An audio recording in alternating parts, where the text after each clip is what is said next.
Hello and welcome to Just One More Watch. If this is your first time here, my name is Jody and I love watches. I would also love it if you subscribe to the channel by hitting the button on your chosen device. Welcome today to a review that could have looked very, very different. In fact, this one was almost not going to happen at all. I picked up this Seiko SARX043 just before Christmas. I bought this one through a proxy buying service called BUYEE.com. I'll leave a link to them in the description of the video. And then I avidly tracked this package as it made its way from Japan all the way down to me in Sydney.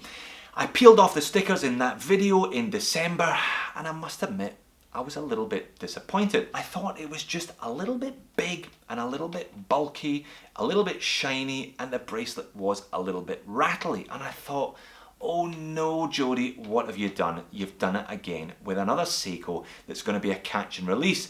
I left it in the box over Christmas, got it out in the new year, resized it, and started wearing it. Boy, am I glad I did. I had a complete turnaround with this one.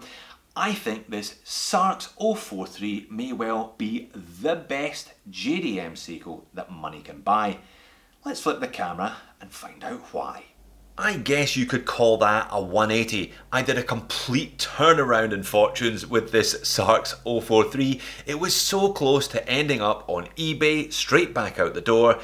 And yet now I think it's one of the best watch purchases that I've made over the last couple of years, and I cannot see this one leaving my collection anytime soon. So a couple of questions today then. Why did it almost get rejected? Why did I have the turnaround? What is it that I really now appreciate about this watch?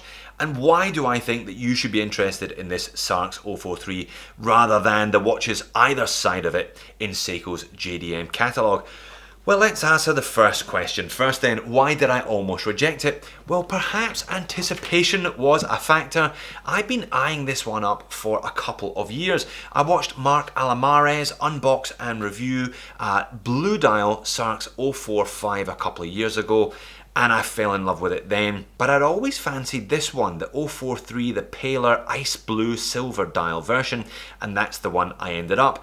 Perhaps 2 years of on and off lusting after this one and looking at it on various Japanese websites, it was almost inevitably going to disappoint me a little bit when I opened the box, wasn't it? The second thing that shocked me initially was the size. I think it looks and feels like a bigger watch than the dimensions suggest.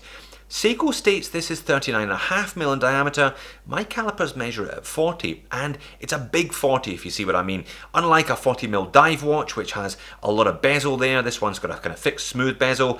That means it's got a lot of dial, and a watch with no bezel and all dial looks and I think feels a little bit bigger on the wrist, gives the impression of a larger watch. So I was expecting something a little smaller, a little neater, a little dressier perhaps than the watch I got, which is a little larger and a little sportier, but I've grown to love it nonetheless. Number 3 was the bracelet. Now, Seiko bracelets at or around this price aren't renowned as being the best in the world, and when I unboxed this one it was a bit squeaky, a bit rattly. 6 weeks of wear though, and it's kind of worn itself in. It's actually quite nice. Nice brush finish, H-link, slightly raised mid-link, and you've got those polished edges on the top and bottom surface. It does play with the light. I was well aware that it was going to do that. That was one of the factors that was an appeal to me in the first place of buying this one. I guess it just took a little bit of getting used to. It's just on the right side of blingy as far as I'm concerned. I think it's a fairly cohesive look overall. So in spite of my initial misgivings, I decided to relax a little bit. I resized it actually and added an extra half link, and I think I got a much better fit than I initially had, which probably didn't help matters. And I've been wearing it quite a bit. It's become a bit of a favourite actually over the last few months. I've really come to appreciate it. It is just so sharp. Sharp is a word that keeps coming into my mind. Now you're going to think I'm mad. I feel this Seiko is more accurate than my other watches because the hands are so sharp and pointy, and it just looks like it knows what it's doing. It's pointing to the exact time in such a definite manner that it must be right.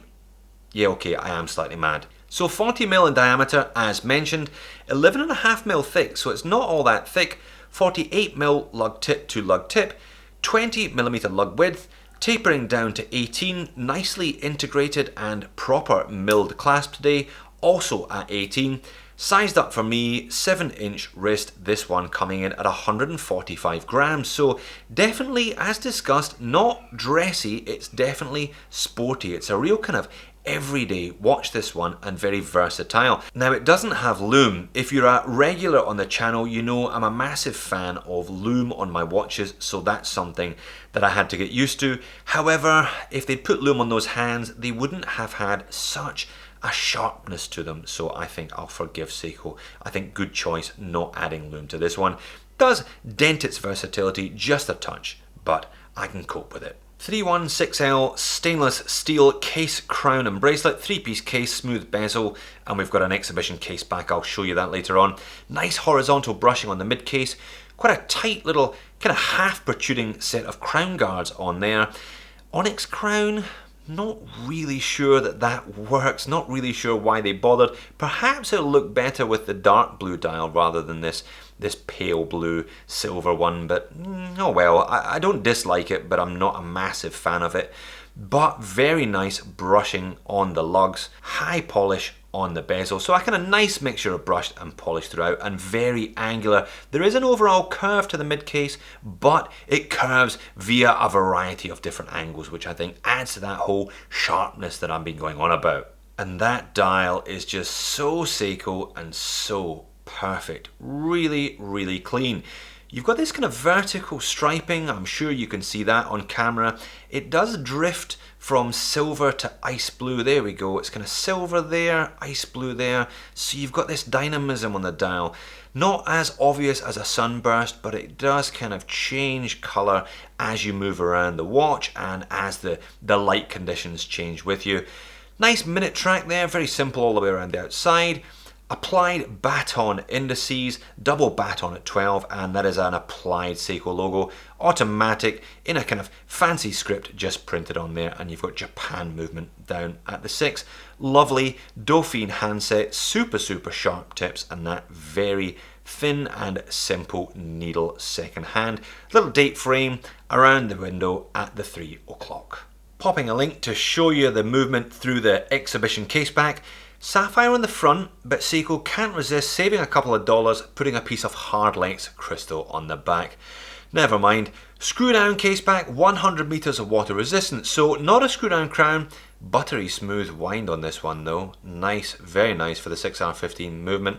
Enough seals in here, I guess, to keep this one watertight down to 10 atmospheres, 100 meters.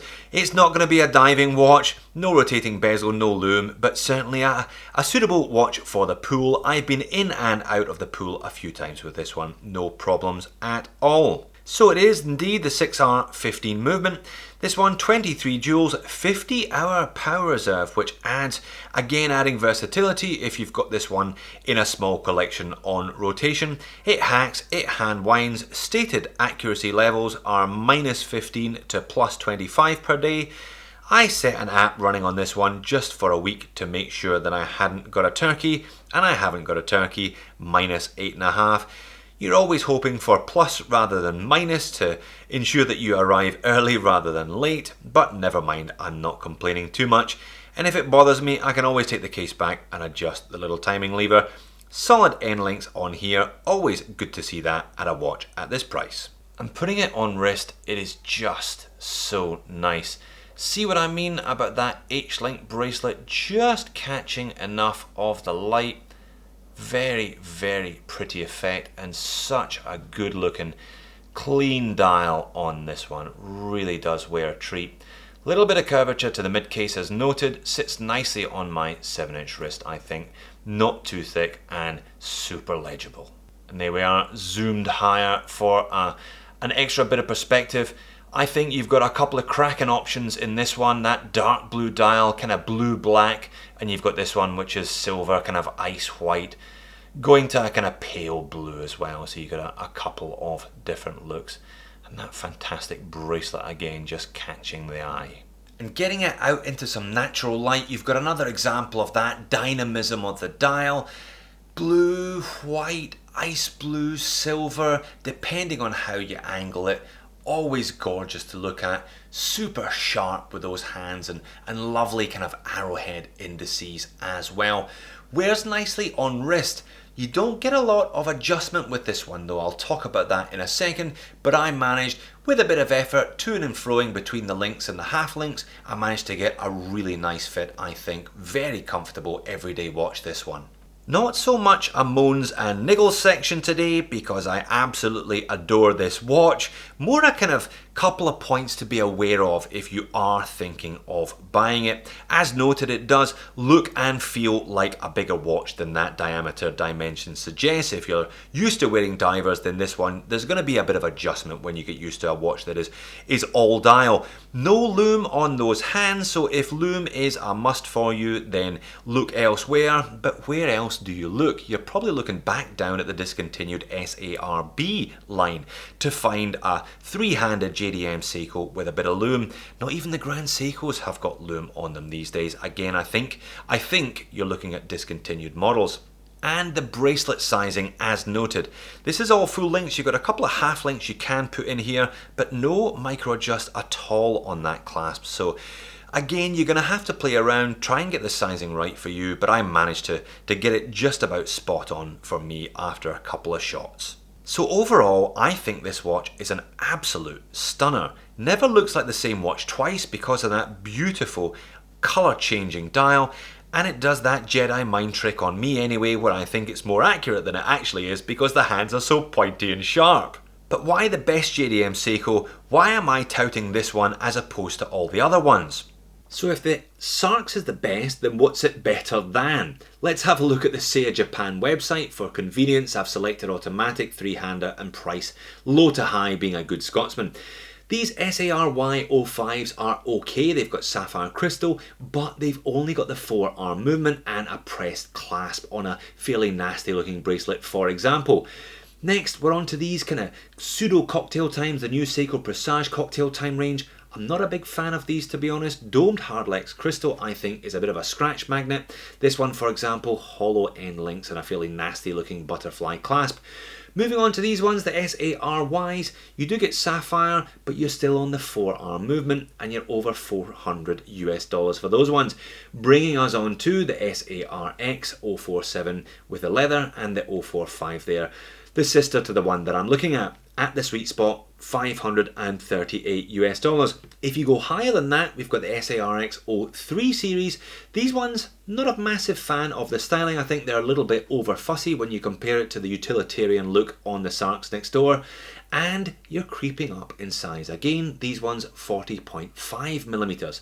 Next up beyond that, you've got these very attractive SARX033 and 035. Again, they look super sharp, but they're 40.8 millimeters, so they're going up and up and up in terms of diameter, I think unnecessarily. That's why I think the SARX is the new sweet spot when it comes to JDM three-handers. So there you have it, the SARX043, quite possibly the best JDM Seiko that you can buy at this point in time, in my humble opinion. Anyway, I think the price is right on this one. It is just so super sharp. I know I used the word multiple times in the review, but it's just so sharp. The case is sharp, the bracelet's sharp, the hands are sharp, the dial, just spot on. I'm really glad that I persevered with this one. I did a complete 180 in my opinions on the SARX043. 550 or thereabouts, I think this could be the new SARB. Obviously you don't quite get that sweet wear if you've got a smaller wrist than I have, and you don't get lume, but you get the 6-arm movement for a reasonable price, and you get something I think that, holistically speaking, is a lot more attractive than the SARB. And I think there's very little point heading north in terms of price from here. Thanks for watching. See you in the next video.